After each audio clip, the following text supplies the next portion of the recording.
It's me Sundara Ramireddy from RCP technology. చాలామంది అప్పులు తీసుకొని మార్కెట్లో ఎంటర్ అవుతూ ఉంటుంటారు. అలాగే ఈ మధ్య లేటెస్ట్ ట్రెండ్ ఏంటంటే క్రెడిట్ కార్డ్స్ మనీ కూడా తీసుకొని మార్కెట్లో ఎంటర్ అవుతున్నట్టు వింటున్నాము. చాలామంది దాని మీద కామెంట్లు కూడా వినిపిస్తున్నాయి.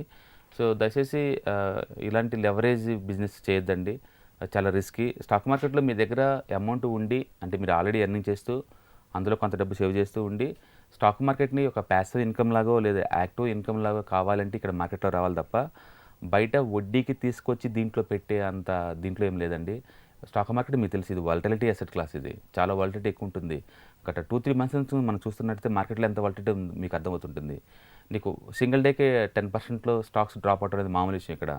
ఇలాంటి వాలటిలిటీ అసెట్ క్లాస్లో బయట వడ్డీకి తీసుకొచ్చి మరి ఇన్వెస్ట్ చేసేటువంటి చాలా కష్టం అండి, until you are the professional trader అయితే తప్ప. ఓకే, అందుకని దయచేసి మీ ఓన్ మనీతో మీరు ఇక్కడ గేమ్ ఆడాలి తప్ప ఇలా వడ్డీ తీసుకురావటం కాదు. ఒకవేళ మీ దగ్గర ఆల్రెడీ మనీ ఉండి, ఓకే, అంటే క్రెడిట్ కార్డు కూడా ఉండి ఒక టెంపరీగా మనీని పార్క్ చేసుకోవడానికి అలా అయితే మీరు స్టాక్ మార్కెట్ ఒక దీనిలాగా వాడుకోవచ్చు. మరి ఫర్ ఎగ్జాంపుల్ మీకు బయట ఒక 5% ఫర్ యానంకి వడ్డీ దొరుకుతుంది అనుకోండి, తక్కువ రేటుకే.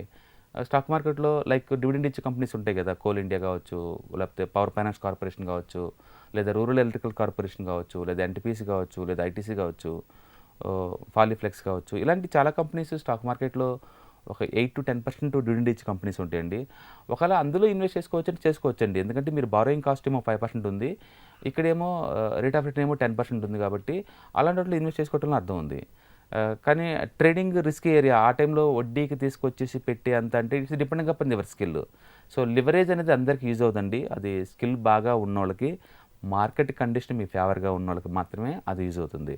ఫర్ ఎగ్జాంపుల్ మీ దగ్గర క్రెడిట్ కార్డు ఉందనుకోండి, ఒక retail business like petrol bunk లేకపోతే ఒక జ్యువెలరీ షాప్ ఉందనుకోండి, అప్పుడు కస్టమర్ ఇచ్చే డబ్బులు బదులు మీరు క్రెడిట్ కార్డు వాడారనుకోండి, అక్కడ మీకు లిటరల్లీ ఒక కార్డు 5 లక్షల వర్త్ కార్డు అనుకోండి, మీకు 4-5 డేస్ కల్లా ఆ కార్డును యూజ్ చేస్తే కస్టమర్ దగ్గర నుంచి డబ్బులు మీరు తీసుకుంటున్నారు. కస్టమర్ తరపున ఆ కార్డు కనుక మీరు యూజ్ చేస్తే మీకు 4-5 లాక్ రూపీస్ నీకు ఉంటుంది. ఆ మనీ నీకు 45 డేస్ ఫ్రీ. ఆ మనీ నీకు 45 డేస్ ఫ్రీ. ఈ 45 డేస్ దీన్ని మీరు ఏదైనా వాడుకోవచ్చు. స్టాక్ మార్కెట్ ఇన్వెస్ట్ చేసుకోవచ్చు, ట్రేడింగ్ చేసుకోవచ్చు, లేదా మీ బిజినెస్ పార్ట్నర్స్కి ఎవరికైనా వడ్డీకి ఇచ్చుకోవచ్చు. తద్వారా నీకు మంత్లీ ఒక 15,000 వరకు ఫ్రీగా నీకు వడ్డీ సంపాదించుకోవచ్చు. ఇలాంటి లివరేజ్ గేమ్స్, గ్యారంటీ గేమ్స్ అయితే ఆడొచ్చు. కానీ స్టాక్ మార్కెట్లో స్ట్రైట్ అవే అంటే అంటిల్ మీరు ప్రొఫెషనల్ అయితే తప్ప లివరేజ్ గేమ్లో ఆడకూడదండి. అండ్ అట్లా ఆ రూట్లో కూడా మీకు 7-8 కార్డ్స్ ఉండాలి. అండ్ ఈ ఫస్ట్ కార్డు మీద వచ్చిన డబ్బుని మార్కెట్లోనో లేకపోతే మీ వడ్డీకో ఇచ్చుకుంటారు. తర్వాత రెండో కార్డు వాడిన డబ్బులతోటి వచ్చిన ఆ మనీని ఫస్ట్ కార్డు పేమెంట్ పే చేస్తూ ఉంటారు. అట్లా మనీని రొటేట్ చేసుకుంటే ఈ లివరేజ్ గేమ్ ఆడుతూ ఉంటారు. దానికి చాలా స్కిల్ కావాలి. అంటే అంటే సప్లిమెంటరీ కింద ఇంకో బిజినెస్ మీకు ఉండాలండి. అలాంటి తోటి గేమ్స్ ఆడొచ్చు, but it risky, but still okay. అంతేగాని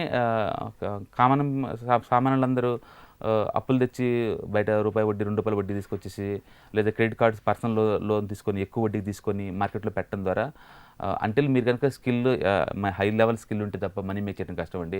స్టాక్ మార్కెట్లో long term point of view మీకు యావరేజ్ మీద వచ్చేది ఒక 15-20% వస్తాయండి. బెస్ట్ మ్యూచువల్ ఫండ్స్లో పెట్టినా మీకు ఒక 20% అలా వస్తుంది యావరేజ్ మీద. అండ్ బెస్ట్ ఈటీఎఫ్ ట్రేడింగ్ చేసుకుంటే మీకు 20-30% వచ్చే ఛాన్స్ ఉంటుంది. అండ్ ట్రేడింగ్ అంటే అది చెప్పలేము, మార్కెట్ వాలటిలిటీ కండిషన్ బట్టి ఉంటుంది. అందుకని ఇక్కడ గ్యారంటీ అంటే ఏం లేదండి, it's depending upon the market conditions. But మీరు అక్కడ క్రెడిట్ కార్డులో వాడుకుంటూ వెళ్తున్నారు అనుకోండి, అది గ్యారంటీకి ఇన్ టైంలో పే చేయాలి, లేకపోతే ₹3 వడ్డీలు పడతాయండి.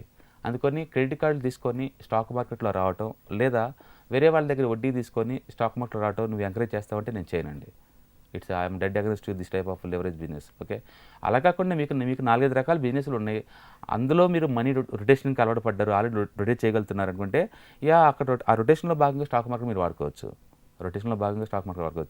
అందుకని ఇది లెవరేజ్ బిజినెస్. మీరు ఆల్రెడీ ఎంటర్‌ప్రెన్యూర్ అయ్యి ఉండి 2-3 రకాల బిజినెస్లో ఉండి ఇలాంటి గేమ్ ఆడుకోవచ్చు. ఎక్కువ మంది మార్వాడీస్ వాళ్ళు ఆడుతూ ఉంటారండి. ఎందుకంటే వాళ్ళకి జ్యువెలరీ షాప్ ఉంటుంది, క్రెడిట్ కార్డ్స్ ఉంటాయి, స్టాక్ మార్కెట్ ఉంటుంది. సో ఆ మనీని ఒక ప్లేస్ నుంచి ఒక ప్లేస్ షిఫ్ట్ చేస్తూ ఉంటారు. ఆ ప్రాసెస్లో వాళ్ళకి ఎంతకంత బెనిఫిట్ పొందుతారు. బట్ అందరూ ఆ బిజినెస్ చేయలేరండి. సో అందుకని దయచేసి ఇలాంటి లివరేజ్ బిజినెస్లని చిన్నోళ్ళు వాడకుండా ఉంటేనే బెటర్ అనమాట. అచ్చం స్టాక్ మార్కెట్ గురించి మాత్రం వడ్డీ తీసుకురామకండి, దీంట్లో ప్లే చేయొద్దు.